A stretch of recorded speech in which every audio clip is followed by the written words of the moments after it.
ఎవరైతే ఇవాళ కేసీఆర్ గారిని దూషించి ఏదో 4 మాటలు కేసీఆర్ గారిని పైశాచిక ఆనందం పొందే ముఖ్యమంత్రి ఉన్నాడో పాపం ఆయనకు ఐడెంటిటీ క్రైసిస్ ఉన్నది. ఐడెంటిటీ క్రైసిస్ అంటే ఆంగ్లం ఎక్కువైపోయింది. ఐడెంటిటీ క్రైసిస్ అంటే తెలుగులో చెప్తే ఆయన ఎవడు దేక్తలేడు, ఎవడు గుర్తుపడతలేడు. నిన్నటికి నిన్న ఎక్కడనో కదా, నిన్న ఇక్కడ శంషాబాద్ దగ్గర ఏదో రిబ్బన్ కటింగ్ ప్రోగ్రామ్ పోయింది. మనం తెచ్చిన కంపెనీ మన టీ హబ్లో పుట్టిన కంపెనీ అది. ఆ టీ హబ్లో పుట్టిన కంపెనీ పెద్దగా అయింది, పెద్దగా అంతరిక్షంలోకి రాకెట్లు పంపుతున్నది. ఇక రిబ్బన్ కట్ చేయవా రేవంత్ రెడ్డి అని నేను పిలిచినారు. మనం గట్టినవన్నీ కడితే ఈయన పోయి రిబ్బన్లు కట్ చేస్తున్నాడు, అంతే కదా, ఏముంది చేసింది ఇప్పటిదాకా. పిలిచినారు, పోయినాడు. సరే పోయినాడు, ఏదో పోజులు కొడుతూ అక్కడ నిలబడి ఇట్లా అట్లా పోజులు కొడుతున్నాడు.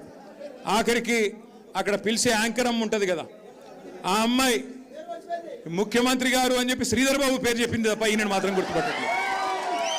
ఇది మొదటిసారి కాదు, చివరిసారి అంతకంటే కాదు. 2.5 ఏళ్ళు అయిపోయింది. యాంకర్లు గుర్తుపెట్టుకోవట్లేదు, యాక్టర్లు గుర్తుపెట్టుకోవట్లేదు, ఎవడు గుర్తుపెట్టుకోవట్లేదు ఆయన పేరు. ప్రజలైతే ఆయన పేరు తీస్తేనే బూతులో వర్షం కురిపిస్తున్నారు. నేను చెప్పట్లా ఇది, మీరు కావాలంటే ఆ యూట్యూబ్లో సోషల్ మీడియాలో చూడొచ్చు. ఎవరన్నా పోయి ఆయన ఎవరు ఉండే ఆయన పేరేంది అనగానే ఆయన పేరు చెప్పకు, మొహం తిప్పుకుంటున్నారు, ముఖం తిప్పుకుంటున్నారు.